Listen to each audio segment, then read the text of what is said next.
السلام عليكم ورحمة الله. النهاردة هنعمل هريسة الشطة. لازم تكون عندكم في البيت، اعملوها. هي اليومين دول موجودة في السوق بكمية، هاتيها وخزنيها وجربي الطريقة دي، سهلة خالص وبسيطة. طبعا هتكوني جايبة كمية الفلفل اللي انت عايزاها. هنا انا معايا كيلو من الفلفل اللي هو الاحمر، هنغسله كويس جدا وبعدين ننشفه برضو كويس جدا، مش عايزة فيه نقطة مية خالص. اهم حاجة ما يكونش فيه نقطة مية خالص. والفلفل لما تيجي تنقيه يكون ماسك نفسه وحلو، يعني مش طري، والقمع بتاعه يكون لونه اخضر. معايا الكمية اللي انت عايزاها. انا هنا هعمل كمية بسيطة عشان انا عاملة منه كمية كتير، فهستخدم له هنا زيت وملح وتوم وكزبرة ناشفة. في بيحطوا كمون، انا بقول لا، جربي بالكزبرة الناشفة.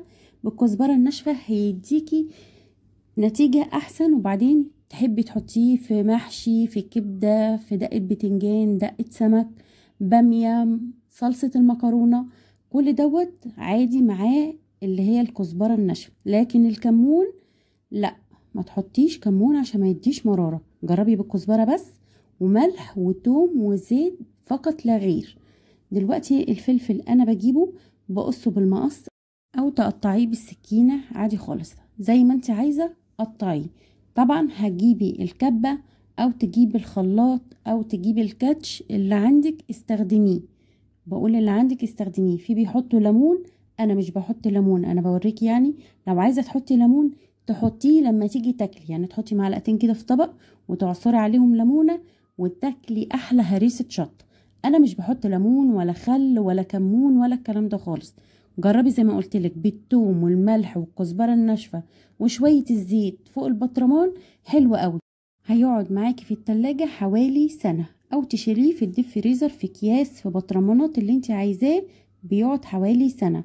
طبعا انا الكميه بتاعتي اللي هو الكيلو حطيت عليه نص راس توم، وحطيت عليه معلقه ملح كبيره مليانه او معلقتين ممسوحين، وحتى هنا معلقتين كزبرة برضو مليانين.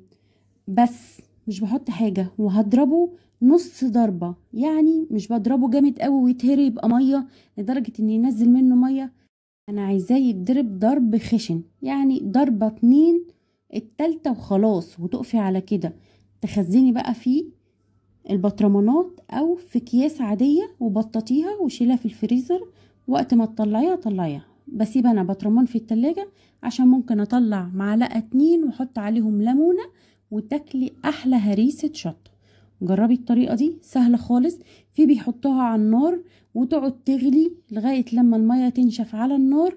طبعا الطريقة دي مش حلوة خالص. بحس ان لما بيتحط على النار الهريسة كده كأنك بتاكلي حاجة مسبكة ملهاش طعم.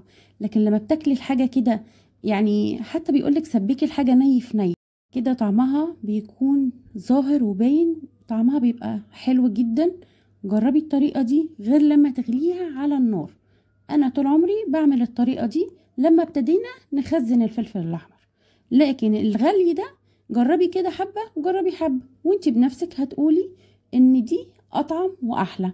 طلعي بقى الكبدة لمحشي لبتنجان لسمك لمكرونة، حاجاتها كتير جدا وما بتخلص. كل حاجة تحطي عليها معلقة، مفيش اطعم من كده، وبتخلي الاكل تحفة وتوديه في حتة تانية خالص. جربي الطريقة دي زي ما قلتلك. حطي في البطرمان وحطي شوية زيت فوق. الكياس بتتخزن عادي في الديب فريزر في الفريزر وبتعيش معاكي. طلعيها لأي حاجة بتدي طعم خطير.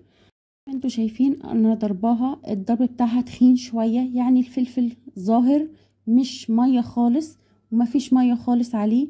هو لما حطيت شوية الزيت وخلاص. جربي الطريقة دي وطلعي قلتلك وعصري عليها الليمون. اوعي تحطي كمون. جربيها وقوليلي. طبعا هو البطرمان اللي بحط فيه الزيت، لكن الكياس اللي بخزنها في الفريزر ما بحط الزيت. بحط الزيت في البطرمان لاني باخد منها وبسحب، علشان ممكن اكلها كده جنب اي اكلة. ما تنسوش تعملوا لايك للفيديو وتفعلوا الجرس وتستنوني فيديوهات جديدة. والسلام عليكم ورحمة الله وبركاته.